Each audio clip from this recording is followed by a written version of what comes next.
When Putin's war sent gas prices up, President Biden made clear he would do everything in his power to lower prices for American families. And he's been delivering. Gas prices fell at the fastest rate in over a decade this summer. They've dropped almost every week since June and are down by $1.16 per gallon on average. Now, President Biden announced additional actions to strengthen energy security, address the supply chain, and lower costs. He is releasing 15 million barrels of oil from the Strategic Petroleum Reserve to be delivered in December. He is directing the Department of Energy to be ready to move forward with additional releases of oil this winter if needed. And he announced that the administration intends to repurchase oil for the SPR when prices are around $70 per gallon. He's also calling on oil and gas companies to pass on their savings to consumers at the pump. Right now, right behind me, you see this chart. The profit that energy companies are making in every gallon of gasoline is about double what it typically is at this time of year. And you see that between the crude oil and the retail gasoline prices there in the lines. The retailer margin over the refinery price is more than 40% over the typical level. These outsized industry profits margins are adding more than 60 cents to the average price of gallon of gas and keeping prices higher than they should be. This is unacceptable. Lastly, as you know, in a few minutes, the president's going to be making another announcement, new actions to boost electric vehicle battery production and ensure that we have the critical minerals we need to keep building them right here in America. The president's economic agenda has generated an American electric vehicle manufacturing boom. Today's announcement will further that progress. Through the bipartisan infrastructure law, the Department of Energy will award $2.8 billion in grants to expand domestic manufacturing of batteries for electric vehicles and the electric grid. The president will also announce the American Battery Material Initiative, a new effort to mobilize the entire government in securing a reliable and sustainable supply of electric minerals used for power, electricity, and EVs. The president will be joined at today's announcement by Energy Secretary Granholm and executives from leading battery companies. With that, Josh, welcome back. I feel like I haven't seen you in a while. I know. Well, I think last time was Air Force One on the way to Hagerstown to break. That's an eternity ago. What trip? Two questions. The president just said that the oil releases from the Strategic Reserve were not political. But we've seen on a daily basis that the administration is making these announcements on abortion, gas prices, EVs, student debt, and an array of other programs such as infrastructure. What's the goal of these announcements, given that they're happening so close to midterms? Look, and the president was asked specifically that question on the gas prices in our announcement today, and he was very clear. He said, if you've watched him these last several months, these last 4 months, I believe that what he said, he's been working every day to lower gas prices for the American people, especially after we saw Putin's brutal war in Ukraine, which led to Putin's price hike, as we have seen in the last several months. So he has made it very clear. He wanted to make sure that we lower the prices for the American people. We've seen independent analysts have said the actions that this president took, this historic action that the president took, has worked, and so he's going to continue to deliver.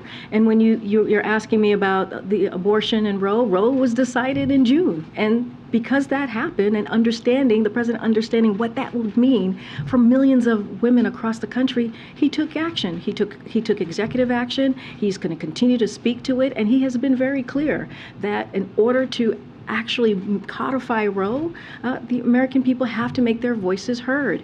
And so the president is not going to shy away from delivering for the American people. He's not going to shy away from a record that you all have seen for the past 20 months. That is just that, an economic policy, economic plans, economic legislation, and now laws that is working for the middle class. Gotcha. And then on the announcement today, a year ago, the president said after the G20 that $3.35 a gallon hurt families. When he took office, gas was $2.40 a gallon.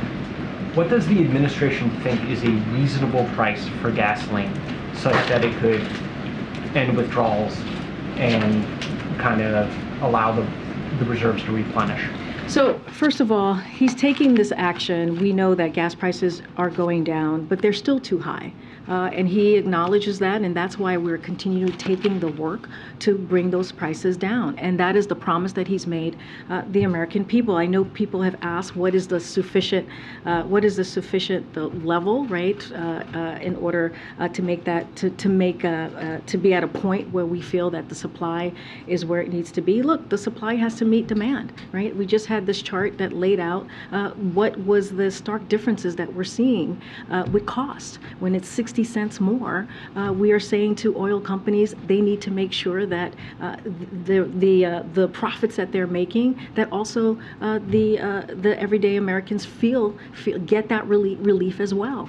And so really we're trying to make sure that supply meets demand. That's what the president is trying to do. And he uses the Strategic Petroleum Reserve, when he taps into it to say, as you know, which is a historic decision. That's what the Strategic Petroleum Reserve are for. They are for these moments, these global challenges, these global market challenges that we're seeing because, in particular, because of this Putin's war.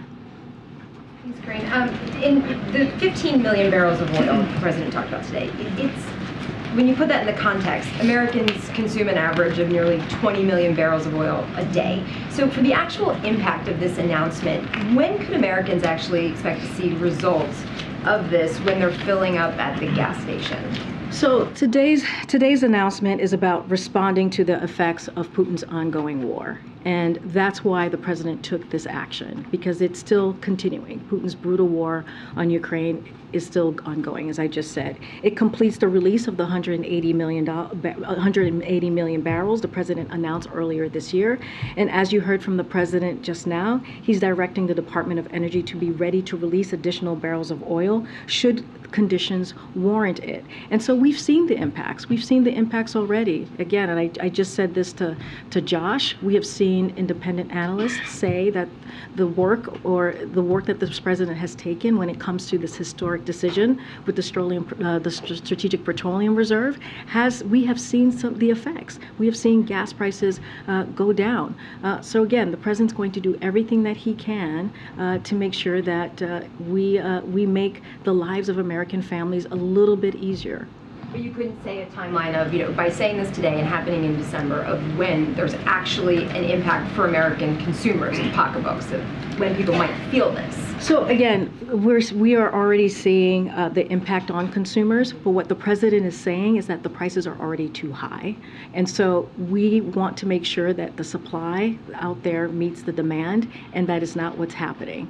And just one more, sorry, on restocking the reserve when it hits $70 a barrel, oil's trading at around $83 a barrel today. What makes the president confident you'll be able to buy back oil at that level? So the release of the oil from the Strategic Petroleum Reserve was always meant to be a bridge, as you've heard us say many times, to greater supply, so to make sure that we have that supply out there. The pace of releases for October and November tapered off just a bit, but again, we want to make sure that it matches, that the supply matches the demand. So we're not saying that we're trying to bring down the price down to $70. That's not what we're trying to say. You heard the president mention how it's an incentive is what he's trying to put forward. So what we're saying is that if it goes to $70, oil companies should know that the United States government will come into the market as a buyer.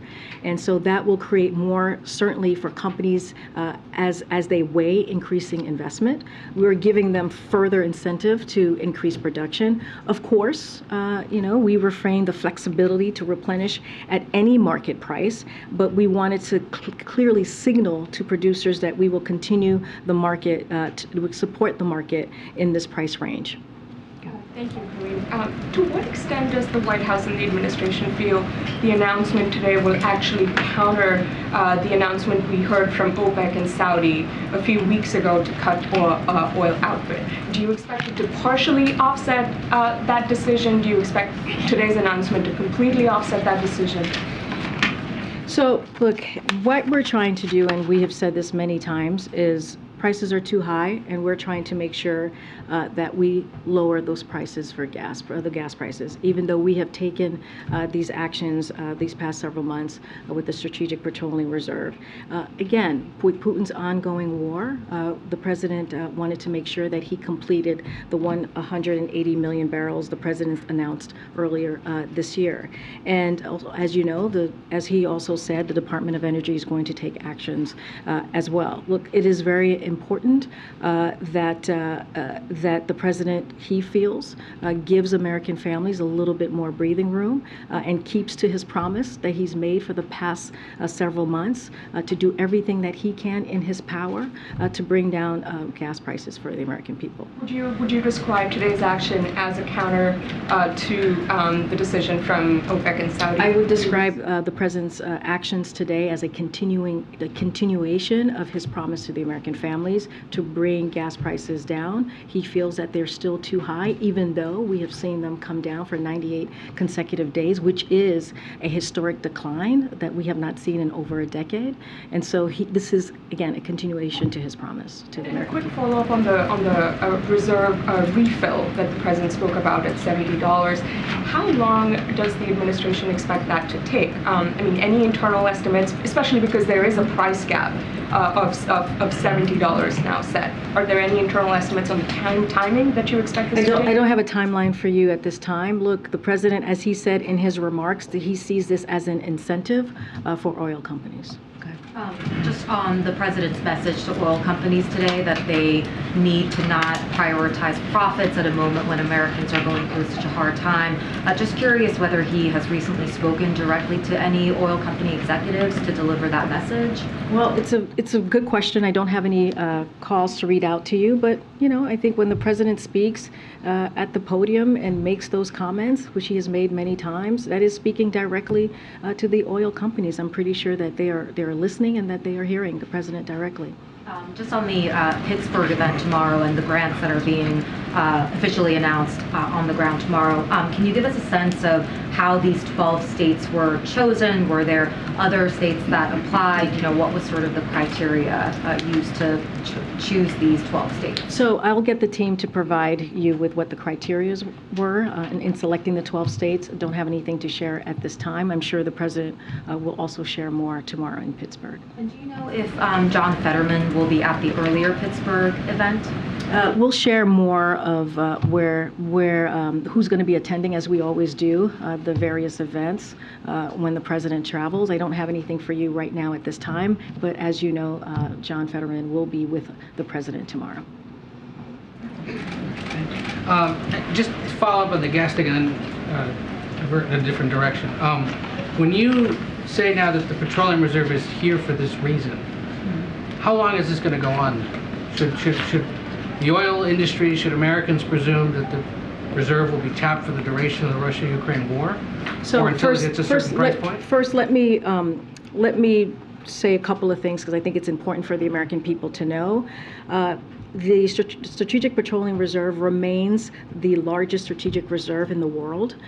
There are more than 400 million barrels of oil in the reserve. So I want to make sure that folks understand that. And to my point, the Strategic Petroleum Reserve was created for this time, for a moment just like this, when there is a supply disruption that has been caused by Putin's war. This is why the reserve exists. I mean, we have been very clear. I don't have anything more to announce beyond the December extension that the president announced, beyond the 180 million barrels of oil that we have announced very much earlier this year. And if we have, we're going to continue to monitor and take a very close look of what's happening in the next several days, in the next several months. And when we have more to announce, certainly the president will do that. I'm going to ask you, there was a lawsuit filed today in a federal court in San Francisco against the Biden administration, actually against the president and the National Archives for continuing to hold up the release of 16,000 documents related to the assassination of John F. Kennedy, alleging that the president's dragging his feet on the release. He signed a memo saying that they're supposed to be released in December this year. Any response to the lawsuit, and does the president still plan to release allow the release of those documents in So, December. as you know, we don't respond to lawsuits from here. It is not my place to do so. I can get more information on the documents for you to see where it is in the process, but I won't be responding to a You're not lawsuit from aware here. of any plan to hold up the release of I'm not them? aware of that. Again, I would have to check in with the team to see where we are in that process. Curious if the president himself has ever asked to see them. Again, I don't have anything to share on the specific documents. I would have to check in with the And team. he's doing this visit to Pennsylvania tomorrow, making one campaign stop. We heard again today that former President Obama is headed to Nevada now in November, in addition to the stops he's making next week for Democratic candidates. There was no update on the president's political schedule yesterday and the day before. Any chance there's an update today? We don't have anything to share with you on the president's travel, and we will be sure to share any upcoming trips that the president may have in the upcoming days and weeks. Still in the works. Again, I just don't have anything to preview at this time. We announced, as you know, he's going to go to Florida on November 1st, and if there are any other trips, you will hear from us, Ed. I promise you. I promise you. Go ahead. How seriously is the administration considering a ban on U.S. petroleum products? So everything is on the table. Don't have anything right now to preview. Clearly, our focus today is to make sure that we deliver on the president's promise, is to continue to lower gas prices for the American people. But again, I don't have anything to preview at this time. And just on the G20, has the administration locked in a meeting with Chinese President Xi Jinping yet? I don't have a meeting or anything to preview for you at this time with the meeting with the president. Hey, I have a foreign policy question, but first I wanted to follow up on something the president said earlier. He said that he's readying his team to look for other opportunities for further releases. Do you have a sense of what would spark a further release in the future? I know Europe is considering a ban or planning to implement a ban on Russian oil imports. Yeah, the president's asked his team to be on the ready in case there needs to be any more releases. Don't have anything else to preview. Clearly, we're going to be monitoring this the next several weeks, the next several months, and when we have more to announce, we will do so. I wonder also if you can comment on the arrest of Saad Ibrahim Ahmadi in Saudi Arabia for sending tweets critical of the government. His son says he's been tortured and has accused the State Department of mishandling the case. So we can confirm the detention of Mr. Ahmadi in Saudi Arabia and are closely following his case. We have consistently and intensively raised our concerns regarding this case at senior levels of the Saudi government in both Washington and also in Saudi. We will continue to do so. The Saudi government understands the priority we attach to resolving this matter. Exercising the freedom of expression should never be criminalized. Thanks very much. Back in 2020, when Congress was debating funding for replenishing the SPR, Democrats blocked it, saying it was a bailout for big oil. Why is it a good deal for taxpayers now?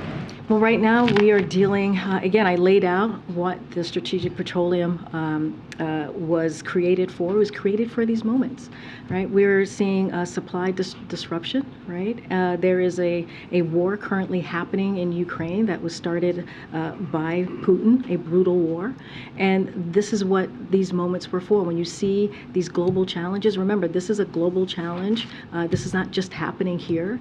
It is affecting the global markets. And so this is an opportunity to do what we can to help American families. I was referring to the purchasing of the oil at $70 per barrel. Oh, I'm sorry. I thought you were meaning like why would we tap? No, Yeah. replenishing at a lower price.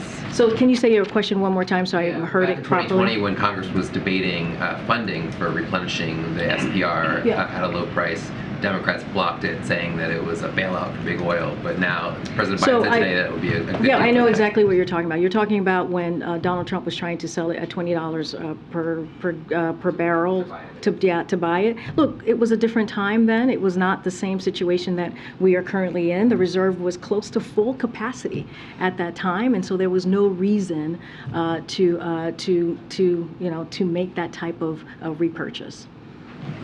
Yeah, earlier you pointed out that this isn't the first time that President Biden has called out the profits of oil companies. A couple months ago, it was talking about first quarter profits. Now it's second quarter. And so at this point, does the president feel like oil companies are ignoring his calls on this issue, the fact that they've continued to keep these profits? No, he doesn't think so. They actually brought down the prices. We have seen that in the past several months, but they need to come down more. And that's what the president is trying to make sure that continues to happen.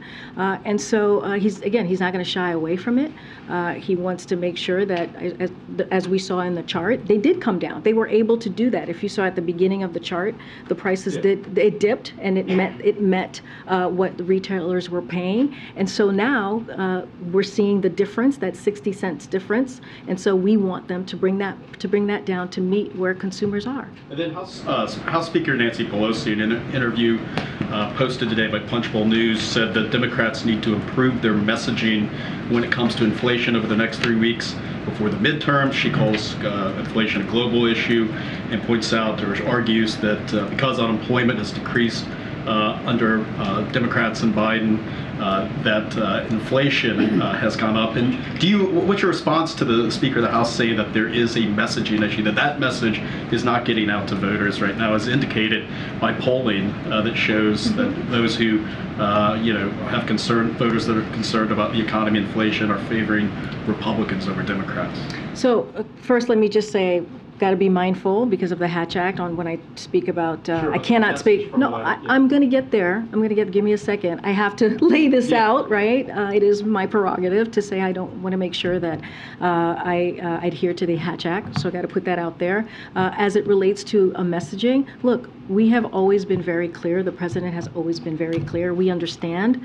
I know you were talking about polls and what the American people are feeling. We understand what they're feeling. We understand that they are feeling a bit of a crunch because of cost, because of inflation, and that's why the president is doing what he's doing today. That's why he's making it very clear that he's taking extra actions to bring down the cost, continue to bring down the cost of gasoline. You heard me talk about hearing aids. 30 million Americans are going to see now lower costs in purchasing hearing aids. When you think about the Inflation Reduction Act, it's going to lower costs. When you think about healthcare, when you think about energy costs, these are actions that this president has taken. These are action that he's taken with congressional Democrats, and we're going to continue to speak to that. But we get it. We get that Americans right now are feeling that pinch.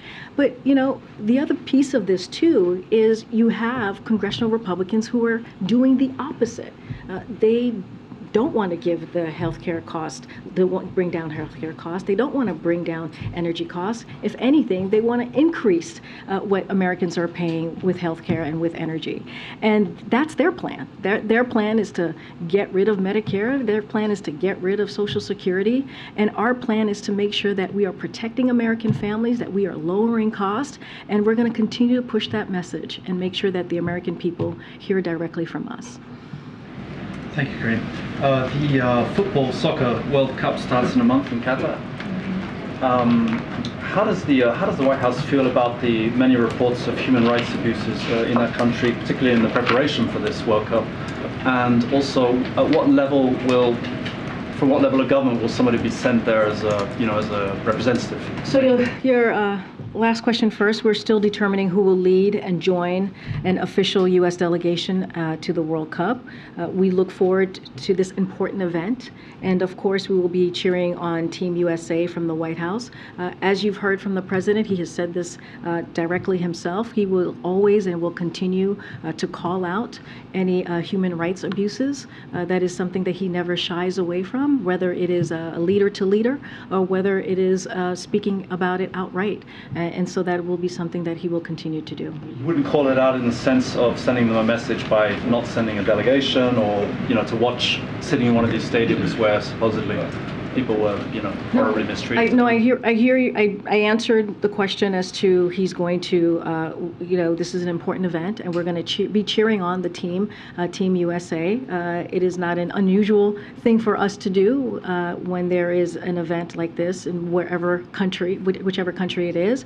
But again, when it comes to human rights, human rights abuses, the president will continue to call that out. This event is about our team. Team USA is about, again, a special event, and we're going to cheer them on. Thank you, Karine. You've condemned governors sending migrants to various cities across the country. But where should officials that are overwhelmed by the number of migrants coming into their cities and into their shelters, where should they send the migrants? Well, we have said many times before, there's a process, a legal process, and that we are willing to work with cities who are dealing with this issue. What we have seen from governors is that they are using migrants as a political tool. That's not the way to do it. And they're sending migrants, as we've seen the last several months, the last several weeks, they're sending migrants without letting city officials know, without letting the federal government know. And what they do is they call TV news stations to be there to capture this moment and use it as a political stunt. And so we will continue to call that out, but we are willing and open to work with cities that are dealing with this issue, as we have done with New York City, as we have done with Washington, D.C., and other cities as well. But does President Biden want more migrants to come to Delaware? I don't even understand that question, but I'll move on. Go ahead. Thanks, Karine. I'm wondering if you have a response to these videos first published by the Tampa Bay Times this week that show people in Florida who had been convicted of murder or sex offenses being released from prison, apparently thought they had the right to vote and had now been arrested for doing so. Yeah, we have seen those videos. We have seen that reporting by publication that you just mentioned. I want to be careful because I don't want to weigh in on any specifics ongoing cases in Florida. But the president believes that people who are not incarcerated for a felony should have their voting rights restored automatically. And he has repeatedly called on the Senate to pass comprehensive voting rights legislation that would do just that. Go ahead. Thank you, Karine. Two questions on two different subject matters. First, high gas prices.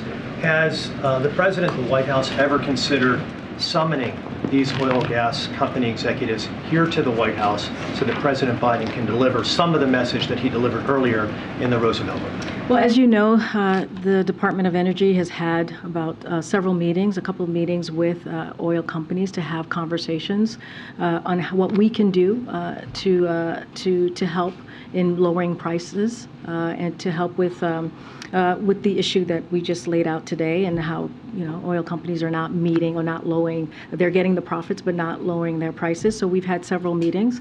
We had White House officials who have also attended those meetings as well. Don't have anything else to preview or to add to that, but we have been in close touch with these oil companies. Okay. And also on Ukraine, as you know, there has been bipartisanship in terms of supporting Ukraine financially and militarily over the course of the past year since February 24th. Yesterday, the leader for Republicans in the House, Kevin McCarthy, said if Republicans take over the House, don't expect a blank check. That's the way he put it, in terms of supporting Ukraine. What's your response to that? So as you know, the United States has provided Ukraine with robust bipartisan support as Russia wages this brutal war, this unprovoked war on the people of Ukraine. We will continue to work with Congress, as we have these past several months, on these efforts and support Ukraine as long as it takes. And that is a commitment that the president made to President Zelensky just last week when they had their one-on-one conversation, and also at the G7 meeting with President Zelensky last week as well, with our partners and allies. Look, we thank leaders across the House and the Senate, Republicans and Democrats, who are working with us to hold Putin accountable and support Ukraine to defend itself from Russia's crime and atrocities. And so, again, we will remain in close contact with House and Senate members. This is an important. We see this supporting Ukraine in their fight for democracy and their fight for freedom as an important moment in time. So you expect bipartisanship regardless of who controls Congress as it relates to Ukraine funding? Well, I'm not going to get into hypotheticals from here. What I'm saying is we appreciate the bipartisan support that we have seen these past several months, and we will continue to work with House and Senate members to make sure that the support that we are giving the brave people of Ukraine that continues. I got a question about the upcoming meeting with the President of Israel next week. The Israeli government once again reiterated its sort of position that it won't send direct weapons to Ukraine, preferring humanitarian aid. Given the situation, given Russia's action, given the increasing implication of Iran in this war, is this something that the president is going to push with his Israeli counterpart when he meets with him, push for the Israelis to maybe help more militarily the Ukrainians? So I would refer you to the government of Israel for more on their decisions. Not something that I would comment from here, but the president looks forward to welcoming the president of Israel to the White House on October 26th, as I announced yesterday, for a visit that will underscore the enduring partnership between the United States and Israel. I'm not going to get ahead of any specific issues the president plans to raise, but I can confirm they will consult on a variety of issues, of key issues, including opportunities to deepen Israel's regional integration and ways to advance equal measures of freedom, prosperity, and security for both Israelis and Palestinians. Again, when it comes to their own government decision, I would refer you to them. Okay. Thank you, Karine. So you're asking oil companies to further lower gas prices. What makes you think that they are going to listen to an administration that is ultimately trying to put them out of business? How is the administration trying to put them out of business? Well, they produce fossil fuels, and this president says he wants to end fossil fuel.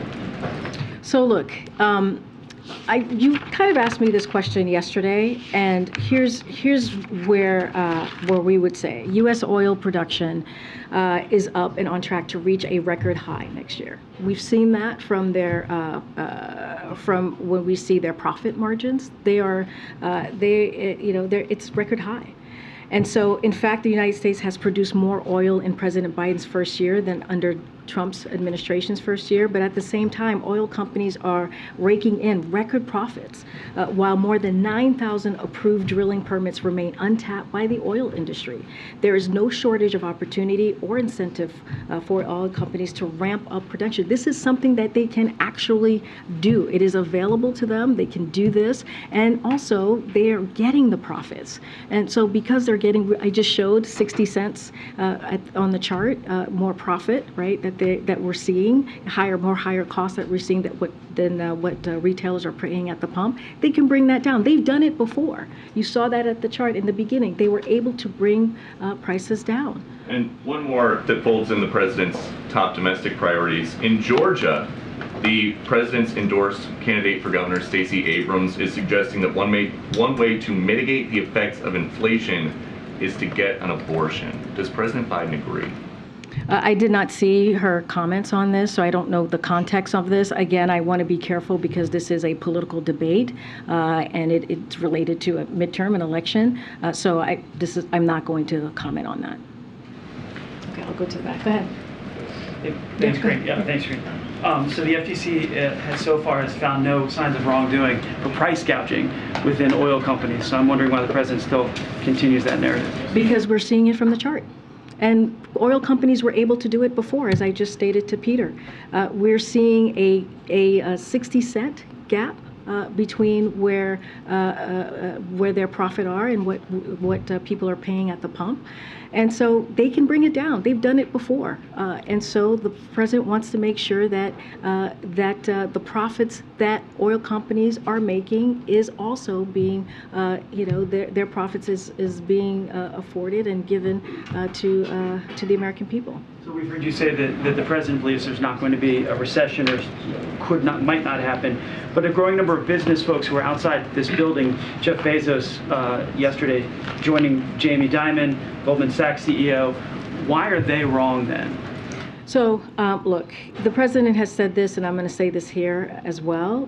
What he wants the American people to know is because of the resilience of the economy and because of our economic plan, we are in a better place to deal with these global challenges, to deal with global inflation than any other global major company, major country in the world. And we are in a stronger position to navigate through these global challenges. We see jobs are up. We created 10 million jobs. We see that unemployment rate is at the lowest that we've ever had in a while, in historic lows. And because of those pieces of data that I just laid out, we think we are in a stronger place than we have been, than we have seen when we talk about a recession, what leads to a recession. And so, look, again, the president was very clear. He doesn't anticipate there being a recession because of those data points that I just laid out. Thank you, Karine. A couple of summit questions and then one on Iran, if I may. The first one is on the G20. Can you speak about what the president is trying to do in terms of rallying support for Ukraine in that forum? And on that note, can you confirm reporting that the White House is trying to ensure that President Biden does not bump into President Putin should he attend the summit? We still don't know whether he's attending the summit or not. That's my first question on the summit. Those reports are not correct. They're not true. What about what he intends to do in terms of rallying support for Ukraine at the G20? The president, as he has been rallying support for Ukraine these past several months. As you have seen, he was on the phone with G7 and also President Zelensky last week. Again, rallying support.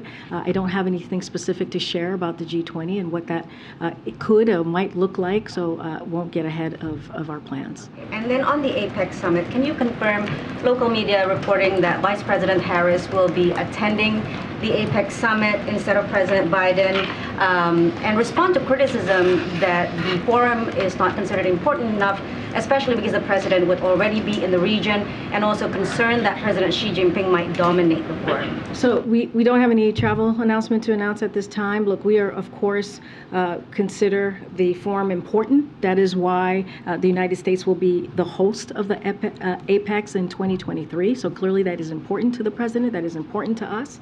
It is a top priority for the Biden-Harris administration to serve as a strong, reliable partner to APEC economies and identify common ways to replenish, to unleash economic opportunity, prosperity, and growth for us all. So again, this is important to the president, but I don't have anything to announce as far as any travel. Thank you. And then one last one on Iran. Is the administration aware that Iran has sent military personnel to Crimea to train Russian military personnel on Iranian drones? And on that note, can you also enlighten us or share anything on the discussion of Iranian arms transfer to Russia that's being raised by the U.S. and allies at the UN Security Council today? So on those reports, I don't have anything here to share or confirm.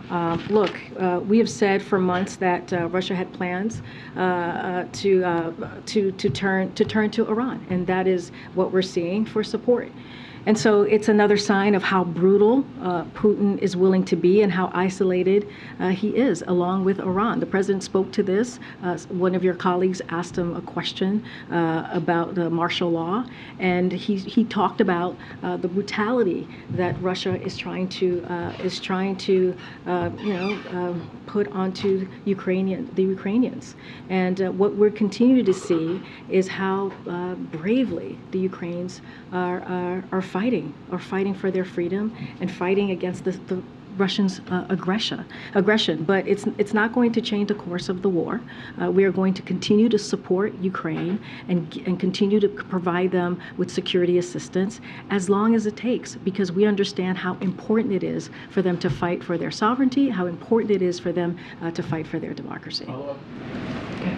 Karine, the U.S. Census Bureau said recently that adults in roughly 1/3 of households with infant children that use formula had trouble finding it. Obviously, the administration has taken a number of steps over the last several months to try to address this shortage. Why is the shortage still ongoing after so much time, and what more can be done?